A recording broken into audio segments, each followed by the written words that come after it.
এই মুহূর্তে আছি আমাদের জমির মাঝখানে না, জমির সামনে যে আরেকটা জমি আছে তার সামনে। তো এই হচ্ছে গ্রামীণ পরিবেশ, ভুট্টা ক্ষেত, এই ধানবাড়ি বা ক্ষেত। ওই যে আমাদের জমিটা, এইটার পিছনেরটা যেটা একটু ডাউন দেখতেছেন ওইটাই। এই যে আমরা ওই যে বাড়ি থেকে এখানে এই পুরা এলাকা জুড়ে তার বিছাইছিলাম, সে তার চুরি হয়ে গেছে। আবার আজকে তার টাংলাম, এই যে এই তার এখান থেকে ওই যে বাড়ি পর্যন্ত,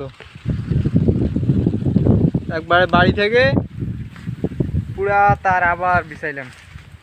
এবার একটু তারগুলা উঁচু করে বিছাইছি যাতে তারগুলো দেখা যায় না, মানে চোর হাতের নাগাল পায় না।